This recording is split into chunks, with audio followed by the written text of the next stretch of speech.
Hi everyone, it's Tina with the Cuba Library and I'm here to share with you some of our new books. So we're going to start with our picture book choice this week, Llama Unleashes the Alpacalypse.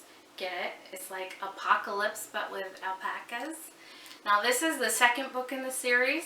The first one was Llama Destroys the World. So Llama is an inventor, he's a baker, he's an artist, but he hates cleaning up after himself. His friend Alpaca loves to clean up, so he decides to clone Alpaca, and he clones a few too many, and they start to clean the world. So this is by Jonathan Stutzman, illustrated by Heather Fox. Very cute. For middle schoolers, we have Pippa Park Raises Her Game by Erin Yoon. And Pippa Park gets a mysterious basketball scholarship to a private school, Lakeview Private. And she decides this is a great opportunity for her to reinvent herself. So this story is about her trying to balance her old friends with a new crush, basketball practice.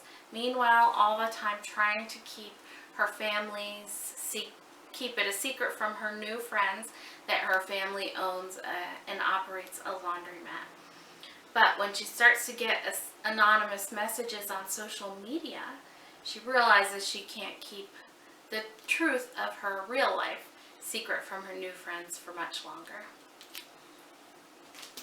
For young adults, we have a nonfiction choice. This is a memoir in graphic novel form. It's by Tyler Fetter, and it's called Dancing at the Pity Party. So Tyler had just finished her first year of college when her super cool mom is diagnosed with late-stage cancer.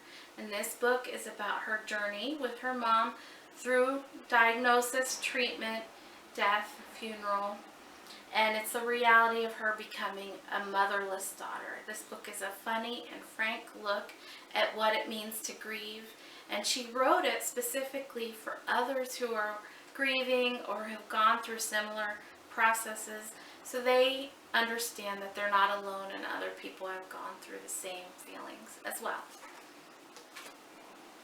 For our adult fiction choice, I have another of Reese Witherspoon's book club choices, The Guest List by Lucy Foley. This is about a rich, swanky wedding that takes place on an island off the coast of Ireland. You have Jules Keegan, a magazine editor. She's marrying Will Slater, a rising TV star.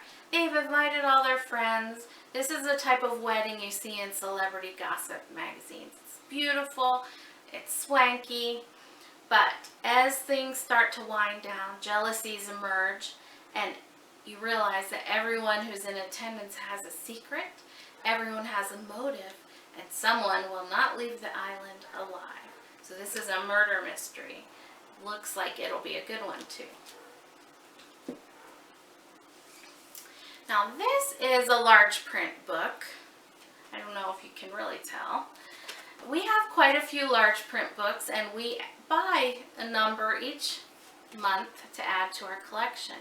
Now the secret of large print books, of course, is that they're great for those who have failing eyesight, but they're also good for those who have reading challenges, disabilities, such as dyslexia, because the larger print makes it easier to read for those that have that challenge. Also, if you have a hot title that you want to put a hold on, but there's a long list, you should always look and see if the large print is available, because oftentimes the wait for a large print is much shorter than the regular print. That's your library secret tip of the day. So this is Sue Monk Kidd's newest book. She's a fantastic author. She was really famous a number of years ago for writing The Secret Life of Bees, and she doesn't come out with books very often, but when she does, they're phenomenal. This book, The Book of Longing, is set back in ancient Galilee. It's about Anna. She is the daughter of a wealthy family in Galilee.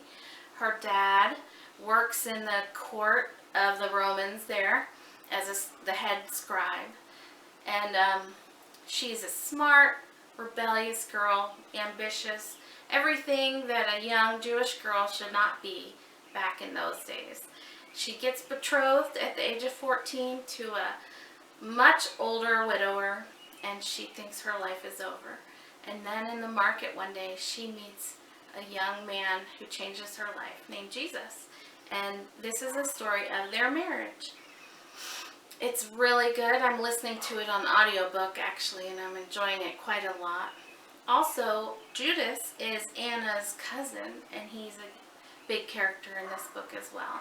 So Sue Monk Kidd is well known for her meticulous research, and you can really see that in this book.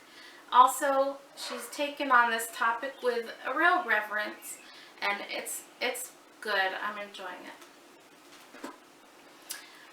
For our nonfiction choices this week, I have 3 to share with you. I wanted to share some that have been at the top of the nonfiction bestseller list for a number of weeks. The first one is Robin DiAngelo, White Fragility: Why It's So Hard for White People to Talk About Racism.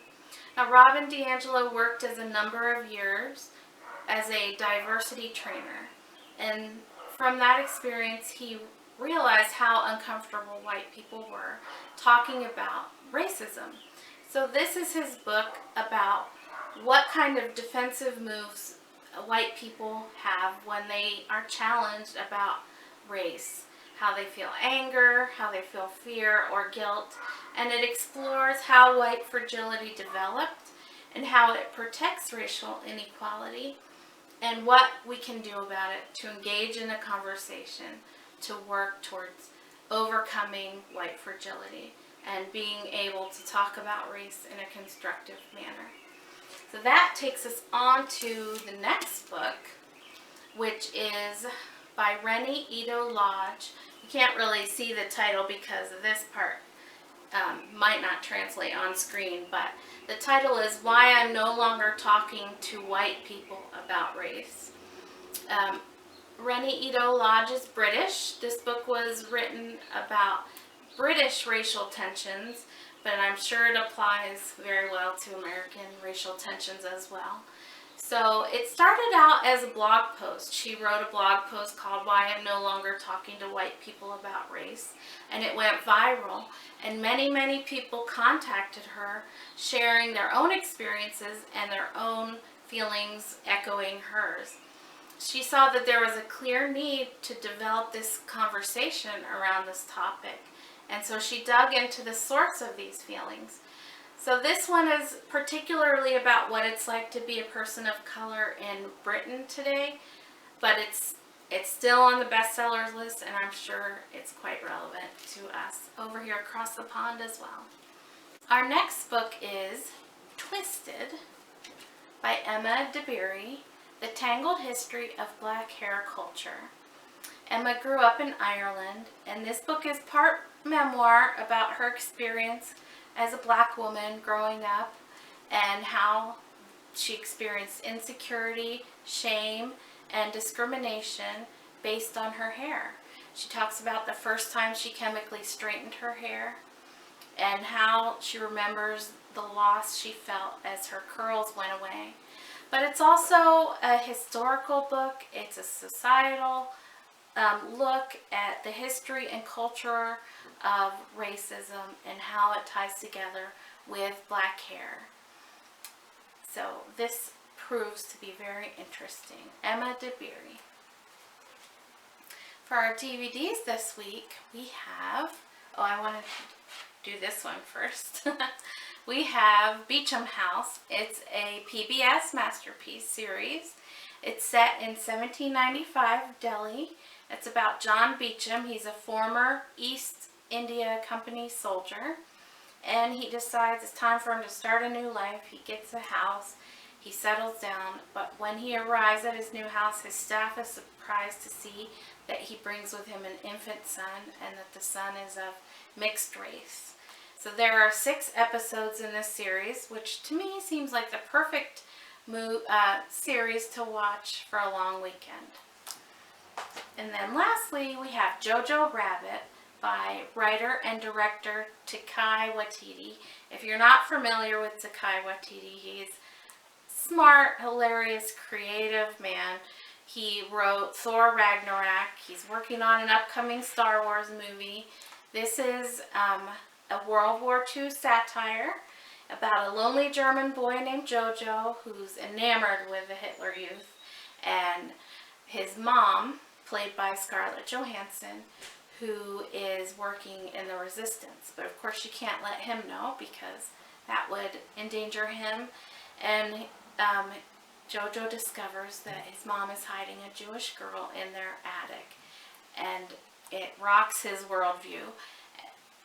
His invisible friend is Hitler, and it's played by Taika Waititi. Hitler is played by him. He's hilarious. Of course, he's just Jojo's perception of how Hitler would talk and react to him. It's a funny movie. It's a moving movie, poignant. It'll make you think. A very good one. One of the best ones I saw last year. So, Jojo Rabbit. There you go. Come in and check it out. We'll see you soon. Bye.